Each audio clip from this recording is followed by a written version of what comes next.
Plaza. We're trying to trap the elusive skeet. I got him!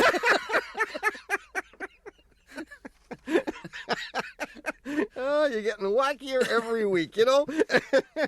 Well, talking about wacky, do you have any?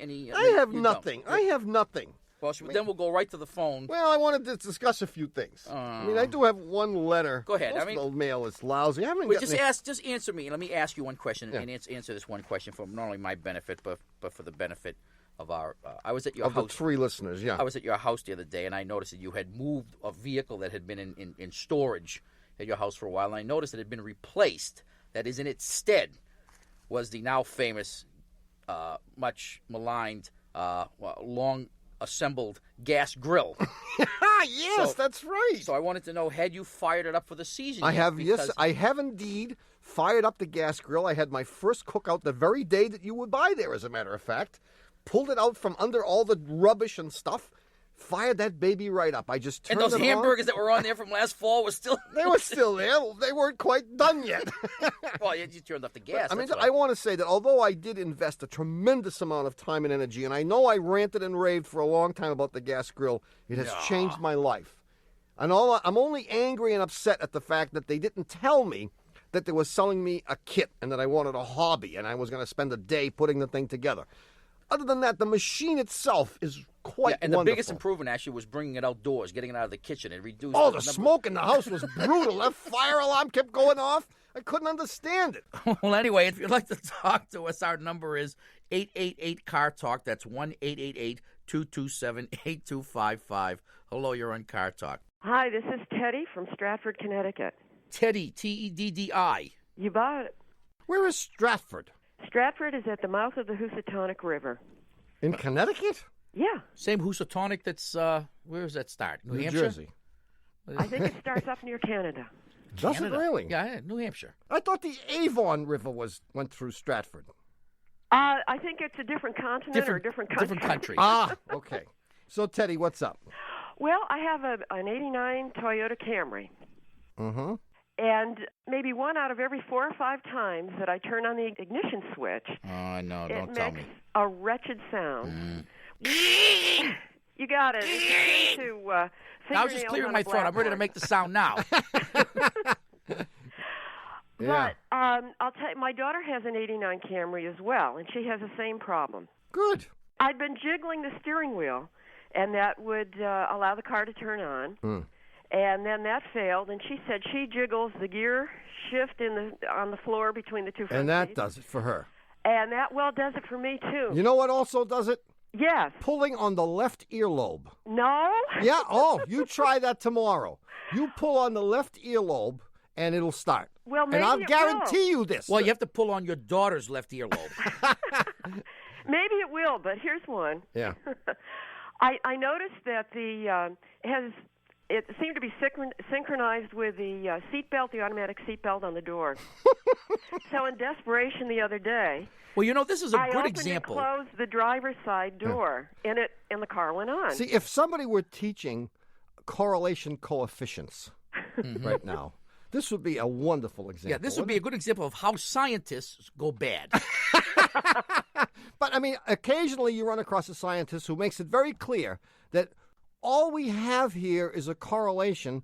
We don't know anything about causality. But most people don't say that. They say, gee, every time I pull on my left earlobe, the thing starts up, and I guess I've got it figured out.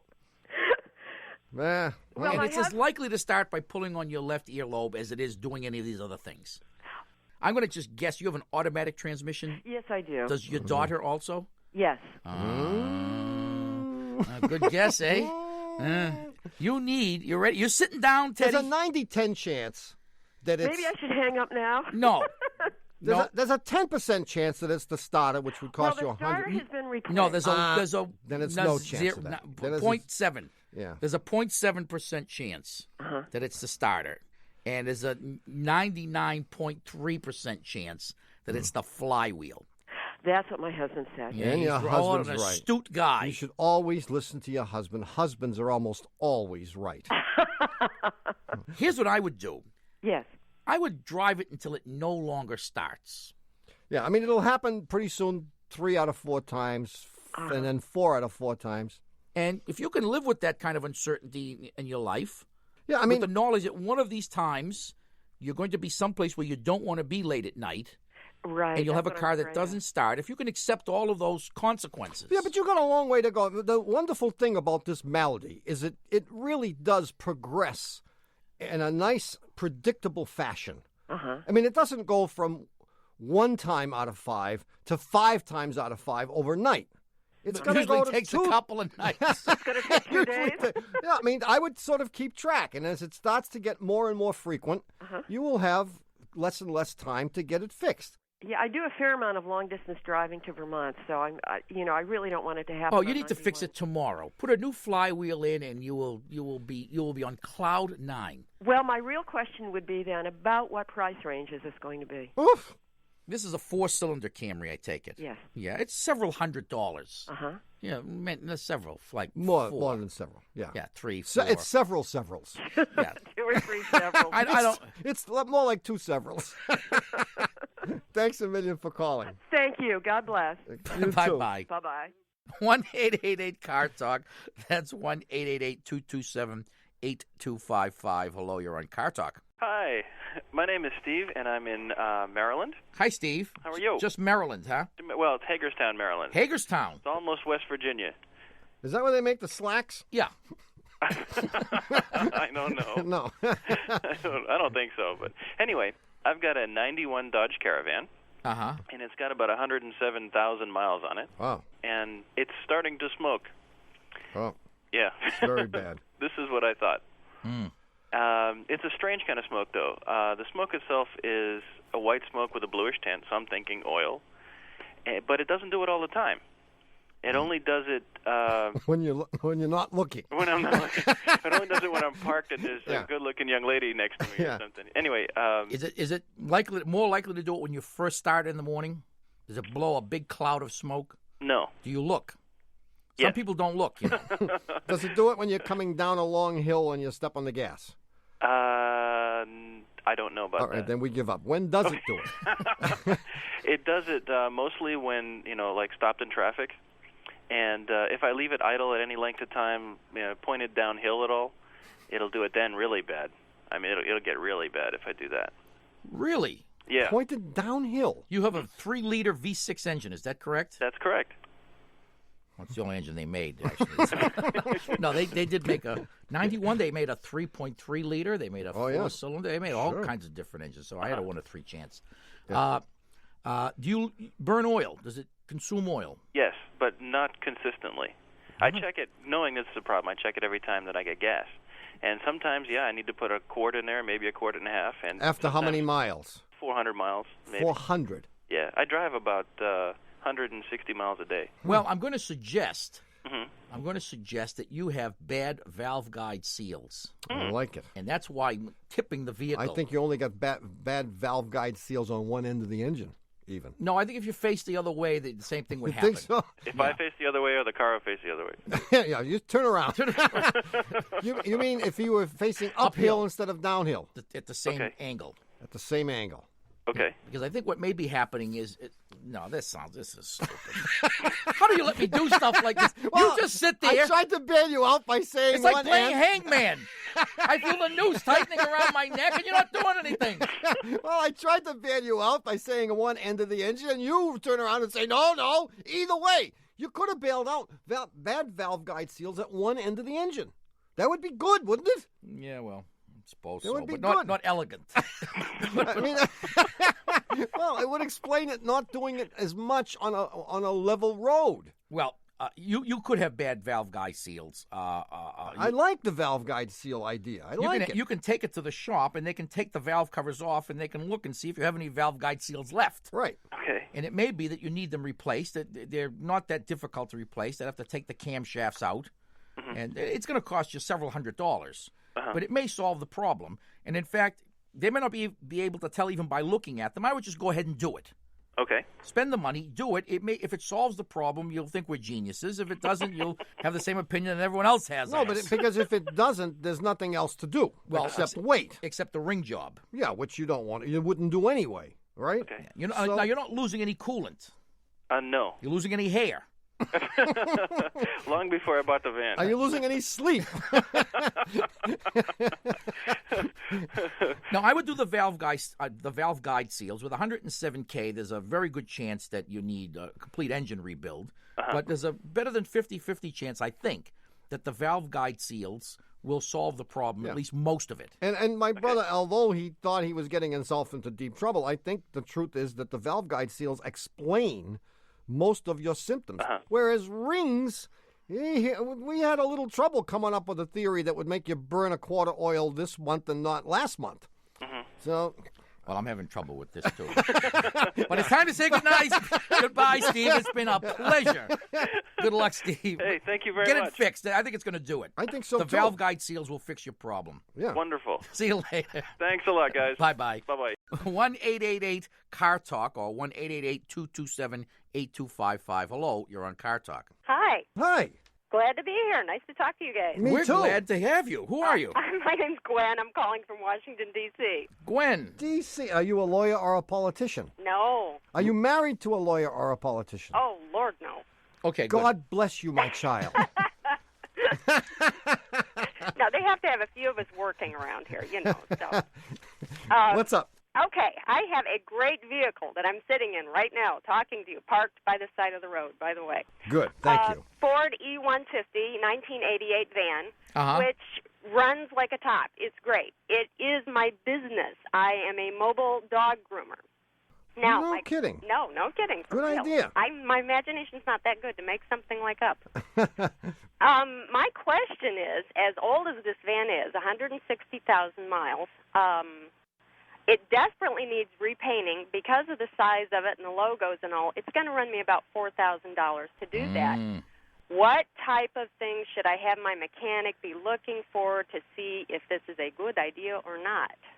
Wowzee. Because it runs great. I've had no major problems. Yeah, but with 160,000 DC miles on it, Exactly. you know that you need stuff. Yeah, And a lot of that stuff might simply be invisible to you.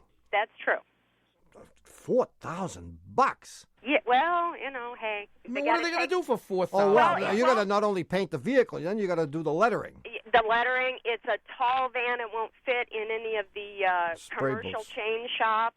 Oh, so it's got the high top on it, so you can stand up in it. That's it, yeah. Oh. Yeah. So what you do is you drive around, people call you up and they say, Gwen, I need my dog shampooed and That's vacuumed. it. That's it. So you show up and they bring their schnauzer out. That's it. Very good. Yeah, we do. Do you have a siren and a flashing light in case it's an emergency? Nope, no You should problem. get one. Most of them, they're just, you know, happy to get done. As many of the dogs run out to greet me, and just as many crawl under the bed. How many growl and snarl and try to bite your leg off? and what do you do? I've often wondered, because I would like to be a dog groomer. And I've often wondered what you do when you encounter dogs that don't particularly like to be washed or groomed. You don't. You just say no. I've only had one in 11 years that I walked in, and the lady could not pick up the dog. She couldn't put a leash on him. She couldn't touch the dog. And I just said, honey, I was born at night, but not last night. I'm not going to see that dog. So he was a somewhat unruly little creature. Just, yes. Yeah. Was it a little dog? It was a Cocker Spaniel. Oh, they can be a pain in the butt. They can be, yes. Yeah. All right. Well, so now that we've got it established that you're successful in your business, Yes, God be praised.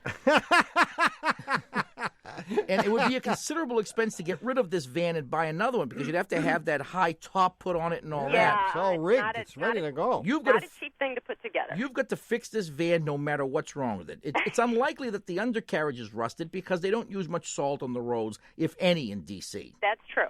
So I think no matter what, you've got to keep this for another 10 years. So I'd have the mechanic go through it and find everything that's wrong with it. And you Okay. got to be prepared to spend perhaps thousands of dollars.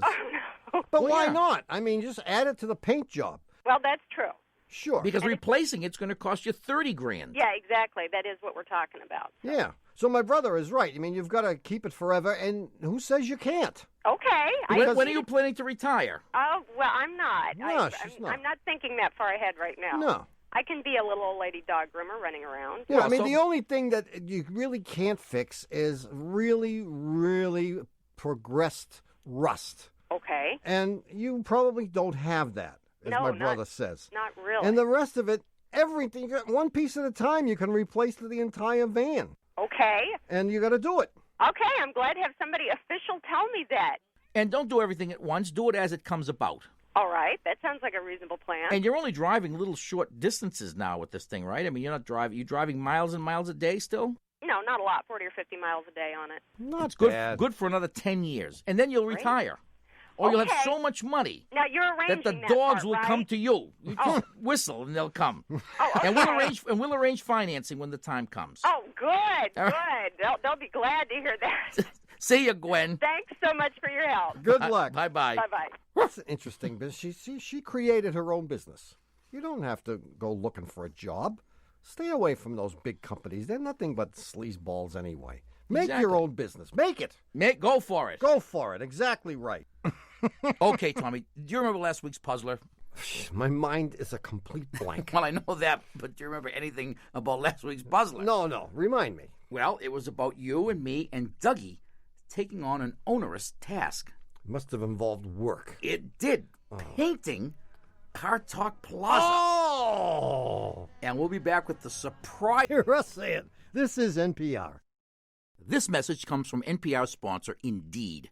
When it comes to hiring, you don't have time to waste. You need help getting to your short list of qualified candidates fast. With Indeed, post a job in minutes, set up screener questions, then zero in on qualified candidates, and when you need to hire fast, accelerate your results with sponsored jobs. New users can try for free when you sign up at Indeed.com/NPR podcast. Terms, conditions, and quality standards apply. Support for the Car Talk podcast and the following message come from Exxon and Mobil stations featuring the Speed Pass Plus app. Download the Speed Pass Plus app, the fast, easy, secure way to pay for gas and earn rewards with the tap of a button. Now through July 10th, get 10 cents off every gallon when you pay with the Speed Pass Plus app at participating stations. Stop by your nearest Exxon or Mobil station today.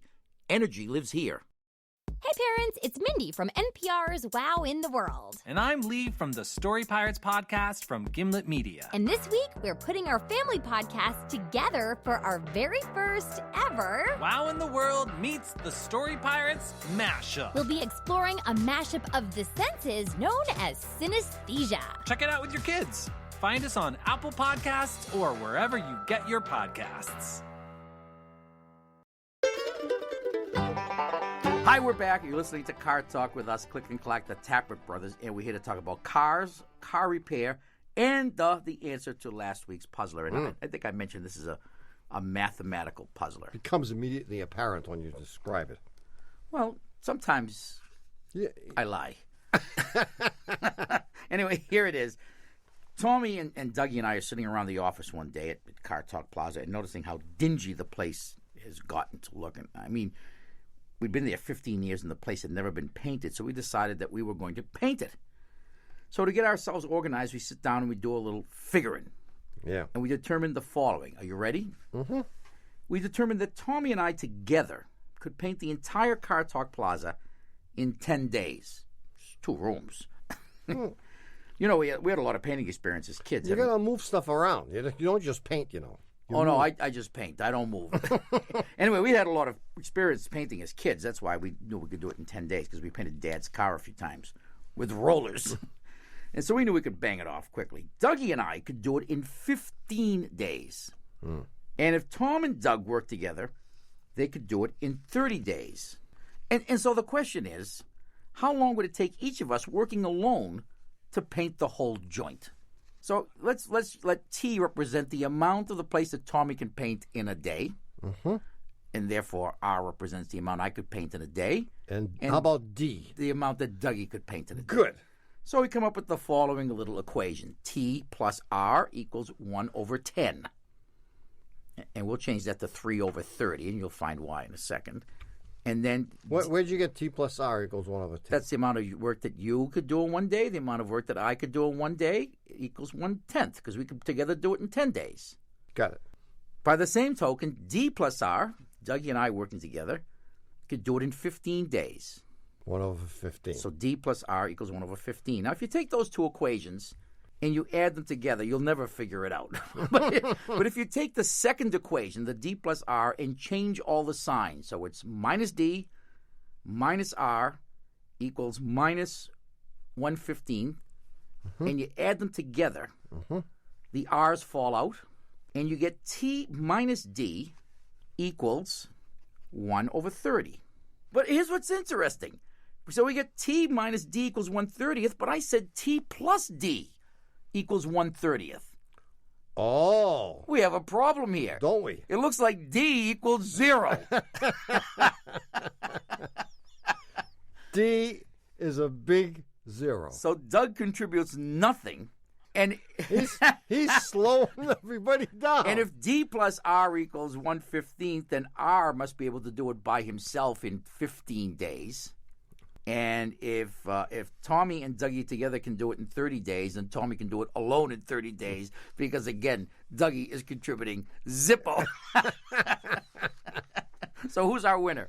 The winner is John Boyer from Manhattan, Kansas. And for having his answer selected at random from all the correct answers that we got, John is going to get a $25 gift certificate to the Shameless Commerce Division at cartalk.com. With this $25 gift certificate, he can get a copy of our CD, Why You Should Never Listen to Your Father When It Comes to Cars, which is a great gift for Dad on Father's Day. Just like it was last year and the year before. In case, well, it comes in handy in case you forgot or your father forgot. Get him another one. And don't forget, this is the right time to order it because you might get it by next Father's Day.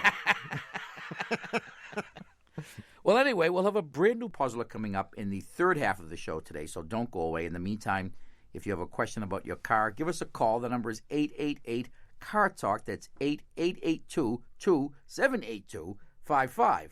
Hello, you're on Car Talk. This is Wendy from Cleveland. Hi, Wendy. Hi, Wendy. Here's a skinny, okay? Yeah. I'm a recovering flower child. Oh, my Really? God. Yeah, one of those. And I had a Volkswagen Super Beetle for 13 years. Oh, brother. And the deal is that I wasn't allowed to tune it up or do anything at the apartment building I lived in, so I used to go to the municipal lot, and I'd, open the hood, and I'd put in the wires and 4 wires and 4 plugs in the rotor and the distributor cap, and it would do fine. Yeah. And all these wonderful men would stop by and say, "Ma'am, can I help you? Are you having trouble?" Yeah. Wouldn't sure. they? Guys always like to do that. Yeah. I know. Well, now I have. It's almost as good as having a puppy, isn't it? It's better. Plus, they're handy. I mean, if meet a guy with a puppy, you don't know if they can do anything. Did any of these guys have a pork chop hanging around their necks? No. Anyhow, since then, I've had Toyotas, and not only are they totally reliable, and I love them, but there's nothing I know how to fix other than the washer fluid. Yeah. So I'm stuck. I have a problem. I haven't had a date since I got rid of my Volkswagen. Well, you're going to have to get a puppy. Or you want a car that you can work on. Yeah, that was good, too. It was good for your nerves as well as meeting people. Yeah. Well, don't forget, there still are Super Beetles available. You could go back. Well, the only problem with having a Super Beetle is you wouldn't find any guys that knew anything about them and could help you. At least, or if you did, they'd have no teeth. Right, exactly. Exactly what I was going to say. We help you with your Super Beetle. I remember working on these, yeah. Can I help you, sweetie? Plus, if you're driving them in Cleveland, if it's a Super Beetle in Cleveland, you'll be in water up to your ankles when you go through puddles. Yeah, and besides, you don't want to go back. I think what Abraham Lincoln said, I may walk slow, but I don't walk back. That's right. You want a car that will break down. That's unusual. Or that I can tune up. Or at least you can do something to. Well, yeah. what's your current car? A Toyota 4Runner. Well, there are lots of things that you can't do, but there are still things you could do. Okay. Sure. You can change the spark plugs just as readily in this as you could in your Beetle. Yeah. You don't have to. The spark plugs are probably good for 50, 60,000 miles, but what do you care? You just take them out, spit on them, and put them back in again. I can do that. You could do that. You could certainly change the oil. In fact, it seems No, that's easy. get you dirty. And people can't see you underneath the thing. Well, that's you got to true. be visible. That's true. And Well, leaning over the hood of no. that 4Runner, you'll be pretty visible. I need a stool to do that. Step stool, carry around a little ladder. Well, you need a cardboard cutout of yourself to stand up next to the truck. So when you're underneath it, people will know that you have to put your Wendy, Yeah, I like that idea. Full-size cardboard cutout. I can do that. All right, and you need music playing. What kind of music do you like? Oh, anything. Anything. I can. At any If rate. I'm in the university area, I could play classical. Sure. Well, do you want to attract a classical music kind of guy? So it depends on what else they do. You don't care, huh? Just any guy at this Let's point. say huh? it's obvious that you have the marketing orientation here. You realize that you must tailor the product to fit the target market. That's very good, because if you're going to be near the colleges, you assume that they like classical music, which may or may not be true. Yeah, I mean, if you were in fact a flower child, you may be a little too old for college students. That's true. Oh, you're going after college professors. Ah, now you're talking. Or the physical plant employees. Buildings and grounds are good. Yeah. Depends on what you like. I mean, do you like the get their hands dirty kind of guy, or do you like the college professor type? Well, basically, the Renaissance man that can do both. That he can, wash his hands and then come in and make a gourmet dinner would be fine. Yeah. Oh, cool. Yeah, I mean, I want him to do everything. Well, I think you ought to hang out in the university parking lots. Yeah, there's just about everything there, that's for sure. But That's I a go for the great cardboard cutout, so if you are underneath the vehicle doing something, they'll still know that you're there. That sounds terrific. And music playing. Yeah.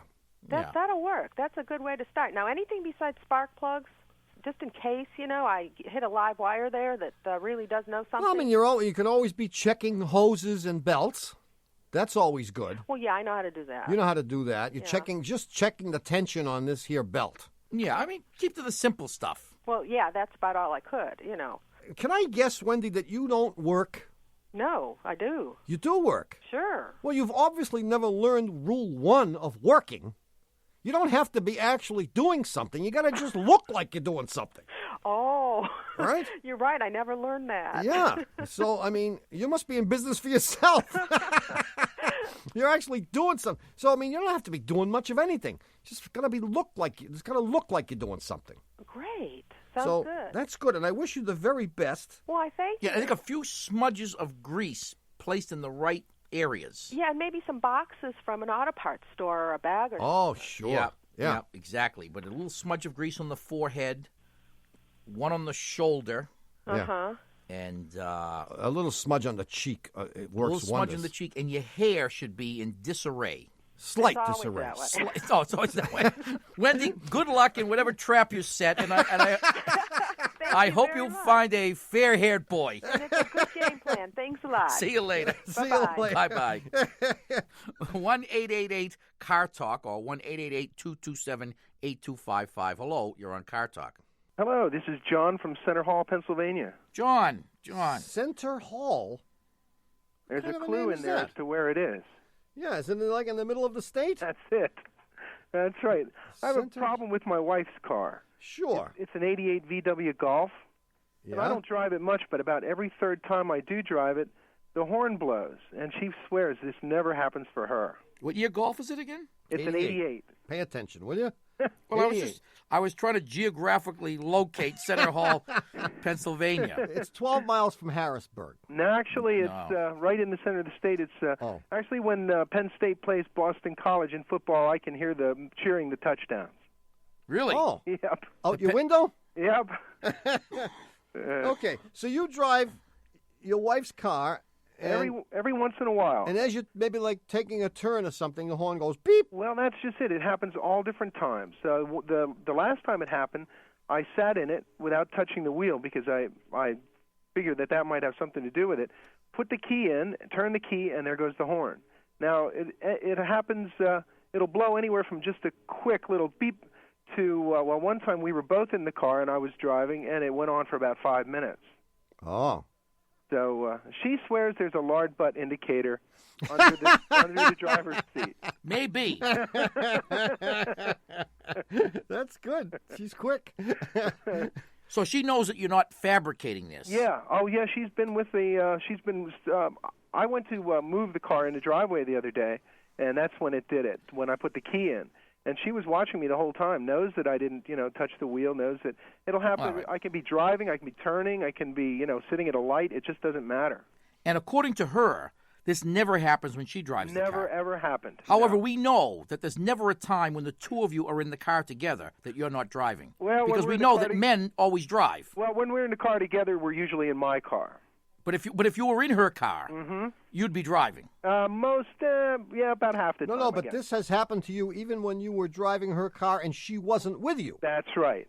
So you are the common denominator. No, but what I'm saying is that there's probably very little time that they're in this Golf when she's that driving. she's behind the wheel. This may be happening to her all the time, and she may be blaming you. She may be trying to drive you crazy. The gaslight syndrome, yes. Yeah, it might be the gaslight syndrome, exactly.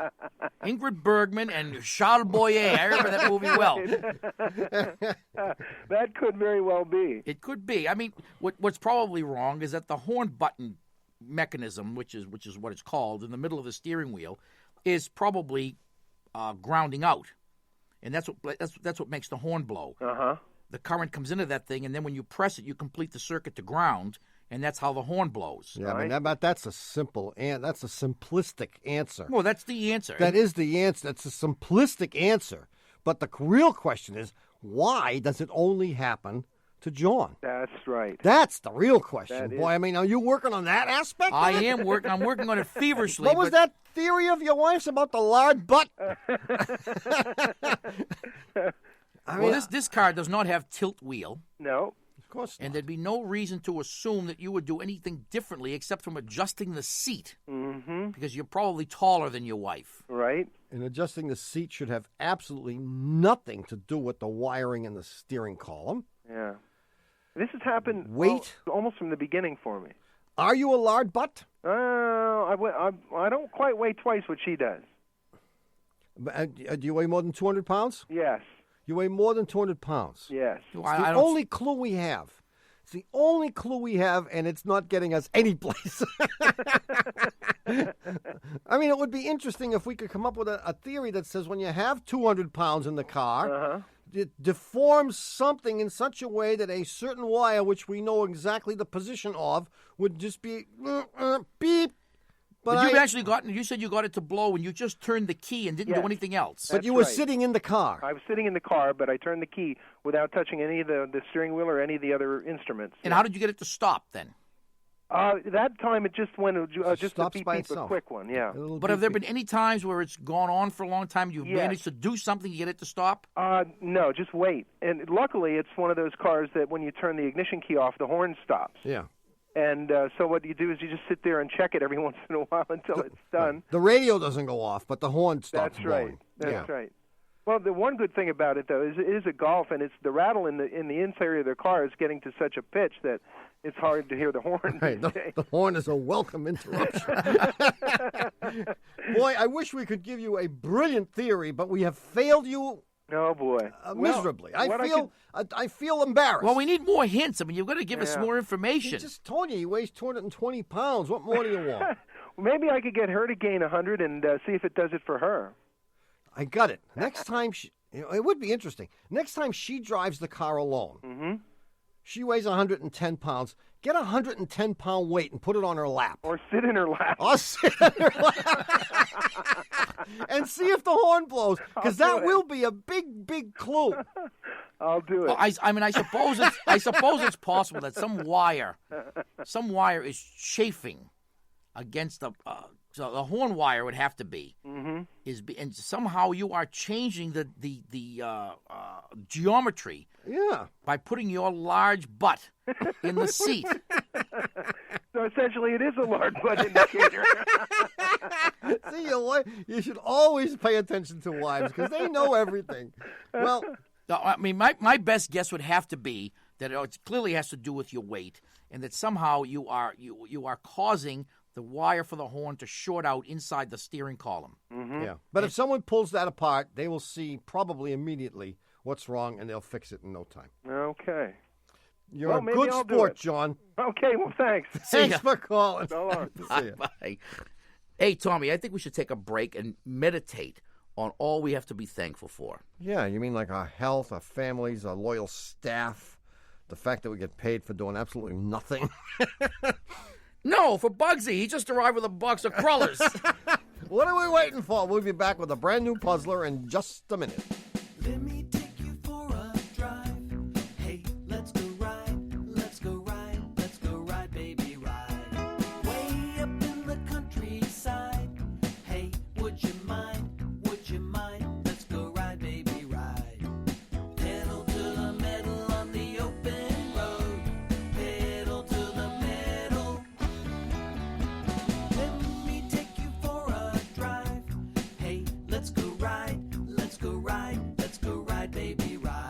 And even though Goldilocks wonders who's been messing with her radio's presets whenever she hears us say it, this is NPR. Support for Car Talk and the following message come from Pep Boys.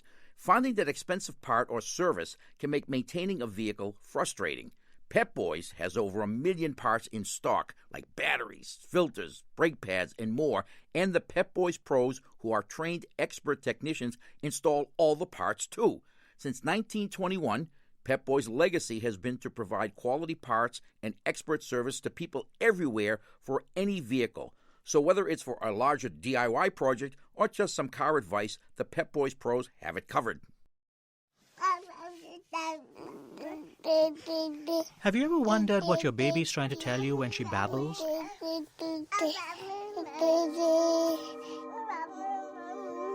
I'm Shankar Vedantam, host of Hidden Brain.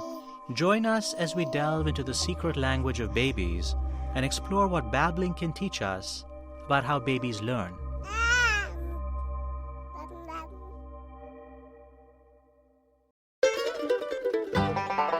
Ha! We're back. You're listening to Car Talk with us, Click and Clack the Tappert Brothers, and we're here to discuss cars, car repair, and the new puzzler. I can hardly wait. Well, I, for one... You may have to wait a while. It's rather lengthy. But this came from a guy named Bob Cofield from I don't know where.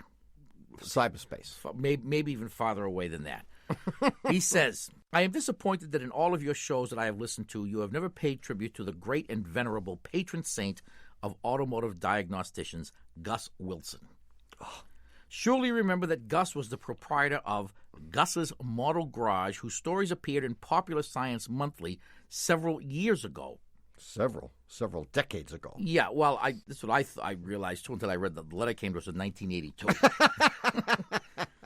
Anyway, he goes on and on. He says, I know how desperate you are for puzzles, et cetera, so I thought you might be interested in a Gus Wilson classic. Don't worry about copyright infringement. He's dead. And I will read what he sent. This is stolen right from the Gus Wilson archives. It seems that there was an intense but friendly rivalry between the volunteer fire departments of two nearby towns, Jeffersonville and East Norriton. Pride was at stake as their rivalry climaxed each year in the firemen's competition at the county fair. That's what they do at county fairs. Mm-hmm. So closely matched were the two fire brigades in skill and experience that the preliminary hook and ladder events were virtually a tie, leading up to the final showcase event of the race of fire trucks. There's going to be a race. Got it? Got it. 20 laps were raced counterclockwise around the quarter-mile dirt track at the fairgrounds. Both brigades drove identical pumpers, scrupulously maintained and adjusted to peak performance. The rules require that they be set to factory configuration, fully loaded and equipped, and the crews identical in total weight to the nearest ounce. Wow. Oh, this is serious stuff. Wow. There's quite a rivalry, between Jeffersonville and the other place. East Norriton. Both drivers were skilled and experienced, wily veterans of the road, so you'd imagine that they would balance out. Sure. Anyway, the Jeffersonville team had come away disappointed for 4 years in a row, having lost a final event by the closest of margins each time, kind of like the Atlanta Braves. They appealed to Gus to provide them with some small competitive advantage. Gus took a look at the high-wheeled pumpers and the dirt track and mused while he knocked the ashes from his pipe. Ooh. And Bob writes, a dramatic affectation that you might consider adopting yourselves. He then stepped forward and without tools, without violating the rules, and without even opening the hood of this fire truck, he makes a quick adjustment that enables Jeffersonville to take home the trophy that year. What did he do? Give me the rules again. Oh, come on. They're going to be tuned to factory specifications and the weights of the guys that within an ounce. Right. Okay. And he didn't do anything illegal because Gus Wilson, he's the patron saint of automotive diagnosticians. And being a saint, he wouldn't do anything illegal or immoral. So he knocks the ashes out of his pipe without any tools, without even opening the hood. He makes an adjustment. Is that important? He makes an adjustment, yes. I would say adjustment is the operative word here. Yeah. He makes an adjustment, but he doesn't open the hood. Yeah. Doesn't even set foot inside the truck. Oh, man. Do I need any more hints needed? No. All right. Excellent. Well, we'll see. Now, what if someone thought that he or she had an answer that was within reason. Well, send it to the Jeffersonville Fire Department because they really didn't win. If you think you know the answer, write it on the back of a $20 bill or a block of Pecorino Romano, imported Pecorino Romano, and send it to Puzzler Tower, Car Talk Plaza, Box 3500, Harvard Square, Cambridge. Our fair city. Matt 02238. Or, of course, you can email your answer from cartalk.com. If you'd like to call us, the number is 1-888-CAR-TALK. That's 888-227-8255. Hello, 555. Hello, you're on Car Talk. Hi. Hi, who's this? This is Karen from Milwaukee. Hi, Karen. How are you? Oh, I'm fine. How are you all? Oh, we're Fine. just dandy. What's up? I have a Renault Encore LS. Oh, you poor thing. Tell me about it. Yeah. It's got 110,000 miles on it. Amazing. Pardon? Nothing. No, that is amazing, isn't it? 110,000 on a Renault product? Yeah, well, the engine's already been rebuilt. Ah, okay. That So has the explains it. transmission. Ah, okay. So has the transaxle. All's right with the world. So this isn't the same Renault Encore. Yeah, this is the same Renault. Sure, well, it is. It is. I mean, if you had, Like the had hood- a heart The transplant, hood and the trunk are the same. you'd still be Raymond no. Magliozzi if you had a heart transplant or a wooden leg. Yeah, I know, but the heart and soul of the vehicle has been replaced. Well, would you think that you were a different person because you had a heart transplant? I might. Well, anyhow, what I've been having a problem with now, it seems like I'm running into the problem of the month with this car. Uh-huh. We were driving back from a meeting, and we were on the interstate, and the left front wheel was making this rubbing noise like a tire was rubbing. So we get off the interstate, and we didn't see any problem with the wheel.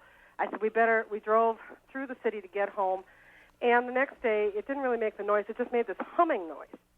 And Humming? It was really annoying, so I took it in. Was it a rhythmic noise that it was making? Yeah, that's it. Yeah, okay. And it started out like that.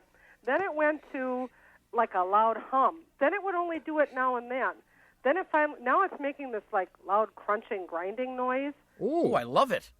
And so we went from to and now we got. Are you all right? Just clearing my throat. I figured that was a good opportunity to clear my throat. Yeah. Oh, that's good. Okay. And has anyone looked at it, or are you just sort of hoping for the best? Well, we've gotten one opinion so far. Oh, I'll And- tell you what it is. Hub spindle bearing Yeah. I like it. Yeah, that's what it is. Yep. or a CV joint. No. Hey, we agreed twice. No, my brother's wrong then. I have, just on general All right, principle. I'll take back my answer, too. Right. Say something stupid like needs a new distributor. Yeah, I think it's the radiator, actually. Yeah. No, you need a wheel bearing. That's what that is. Yeah. Okay, is this something that's fairly inexpensive? Well, let's rank these things. I mean, what did you... Well, compared to what you've had done so far, like the engine, the transmission, and all that stuff, yes, it's trivial, insignificant, pales by comparison. Which major repair did you have done last month? Alternator. Alternator. It'll be about the same Yeah. range. Little less. Maybe, yeah. Little Okay. less. It's just the car seems to. I mean, even the brakes seem to be acting kind of bizarre. The brakes are acting. Yeah, the pedal's going very low, isn't it? Yes, it is. That was the puzzler I was going to use, but There goes that idea.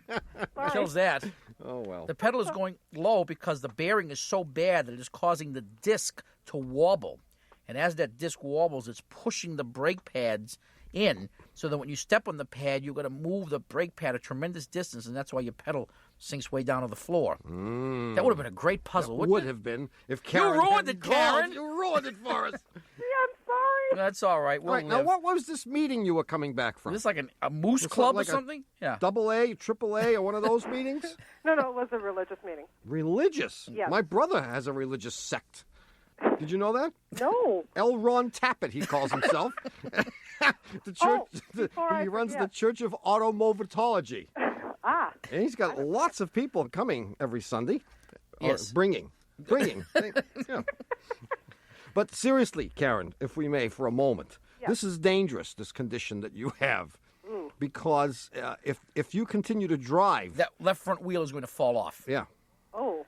Yeah, So soon. I- I mean, within minutes. Yeah, I mean, if it's already gone through the entire spectrum of noises that you described, it is imminently going to fall off. Oh. So limp down to the dealer or whoever wants to do this. Dealer. Well, there might be a dealer around. Yeah, there are Renault dealers in every corner of Milwaukee. Of Paris. Limp over there, driving very slowly. Slowly meaning like 20 miles an hour or less. Who cares if you get everyone in back of you all bent out of shape? Let them blow the horn because you could die if this happens. Good luck, Karen. Get it fixed right away. Thanks, guys. Thanks for your call. Bye-bye. Bye. 1-888-CAR-TALK or 1-888-227-8255. Hello, you're on Car Talk. This is Jeff. I'm calling from Peru. Which Peru? That's New York. Where is that? I know where it is, too. No, I don't. It's just south of Montreal. Yeah, because there's a whole bunch of weird places up there named like Egypt and Rome. Yeah, well, they ran out of names. They said, and name of anything because no one comes up here anyway. So what's up? Well, I have a lifestyle question. About 4 years ago, I quit my job and hit the road. Yeah. And I've been traveling for about 4 years. So, and you just quit your job, got in the car? Or you start yeah, walking? the first part of the trip was in my own car, yeah. I went up to Alaska and the Yukon and the Northwest Territories. And were you in search of some great unyielding truth, or were you just curious about things? Just curious, just wanted to get away from working for a while. Yeah. Yeah. So what's up? Keep going. Well, a lot of the time, like when I was up in Alaska, there's times when, I tend to run out of gas. Yeah. And so I'm wondering, I have all my backpacking gear and camping equipment, but very often I have Coleman fuel, like a gallon of Coleman fuel. And I'm wondering if I can put that into the car rather than, walk out for 20 miles to try and find a gallon of gas. How much of an emergency would it be? Like, would the wolves be ready to let you pass through their digestive systems? No, it's never that bad. It's just a question of, do I want to walk for a couple of days to get out to somewhere where I can buy some gas and haul it back? A couple of days. Yeah. Days, huh? Yeah. In which case, you might pass through the digestive system of wolves if they happened upon you. Yeah, it's it happens in a variety of places. So you never know. If it works, then I can do it. But I don't want to screw up my car like. Well, you will. You might. Oh, okay. You might. How old is your car? It's a '93 Honda Civic hatch. What is Coleman fuel anyway? Gasoline. Yeah, it's highly refined. That's all. No, I don't know exactly what Coleman fuel is. Some secret thing. No, I think we are now entering. This is gonna get us a letter from Coleman. Mr. Coleman. I do know that you can burn gasoline in your Coleman lantern. Yes. I always thought I should know this, but I always thought that Coleman fuel. I mean, don't forget, it doesn't come out of the ground. Known as Coleman fuel. No, sirree. If there weren't a company putting it in, comes out of Coleman mines. Yeah, I mean, it's not one of the basic elements, hydrogen, helium, Coleman. I mean, they hydrogen, get it helium, lithium, beryllium, boron. It's one of the Coleman. rare earths. No, I think it's kerosene. Isn't it? No, it's definitely not kerosene. No, it's not kerosene. You toss a match on and it flares up. Yes, like it is gasoline. much more volatile. Kerosene will not, actually will burn at room temperature, but well, if you have a match, barely. Oh no, barely. It but ignites this stuff like gasoline. I mean, this stuff burns like gasoline. Yeah. Well, here's it's a great question, Jeff, and if anyone should know the answer, it would be us, and we don't. And rest we're assured, embarrassed as hell. I mean, I should say. I'm not really that embarrassed because I've never had occasion to use Coleman fuel for anything because I'm not an outdoorsy person. So I don't know what Coleman fuel even is. Well, I've heard of it. I do have a supply of Coleman fuel in my basement. You do? I do. I have a gallon of it. Call your wife. And I have a Coleman lantern. Ask her to go down in the basement and read what it says on the can. I think the side of the can says something like, contains petroleum distillates. Yeah. Which is what gasoline is, too. Yeah. Fatal if swallowed. But harmful if fatal if swallowed. Keep out of reach of children and Tom Magliozzi. And I think it's likely to be less explosive than gasoline. Okay. But it's probably not going to hurt your engine if you did it, under dire circumstances. Yeah. Well, that's the thing. I just didn't know if it was just going to just explode. No, it's not going to explode, although, I have read, and I'm sure we will get some not insignificant number of emails about mixing fuels and causing certain kinds of reactions to occur. And weird stuff happening. Like people adding gasoline to diesel fuel. You've heard that? Yeah. Yeah, see, I mean, the biggest problem is not whether it will burn, but what will it do to the injectors, the fuel lines, and all that stuff. So I would recommend you don't do it until you hear from us. Okay. Or you hear the explosion. From the lab. Yeah, or if you do it, you do it far away. Yeah, I mean, I'm very curious to know what this stuff is, especially since they don't really tell you. Yeah. But it does smell different. It doesn't smell like gasoline. I've never seen or smelled the stuff, tell you the truth. But it does burn pretty intensely. Yeah. So I think you could use it. And if the alternative were being eaten up by wolves, I'd put it in my tank. See you, Jeff. Okay, thanks a lot. Bye. Boy, that was very helpful, wasn't it? Hey, don't forget, it was he that called us. He called us. We didn't go looking for Jeff. I mean, what did he expect to get from us? He expected us to know something. Yeah, and we could have taken we could have said, oh, no, Jeff, you never should put anything in your tank except gasoline. That would be the safe Or answer. how about we don't know? No, we couldn't do that. Why not? It's not in our charter. We're not allowed to say we don't know. NPR won't allow it? Not allowed. Not in our contract. You got to give an answer. Oh, God. Is this show almost over? Well, you've wasted another perfectly good hour listening to Car Talk. Our esteemed producer is Doug, the Subway Fugitive, not a slave to fashion, Bongo Boy Berman. Our associate producers are David, the Calves of Belleville Green, and Catherine Frau Blucher Fenolosa. Our web lackey is Doug, the Old Gray Mare, assisted by Connie Britchford. Our theme music is by David Dog Grisman, and our technical, spiritual, and menu advisor, just back from his annual pre-bathing suit season, fried clams, fried dough, fried chicken, fry offers, and Diet Coke Blare. This is NPR.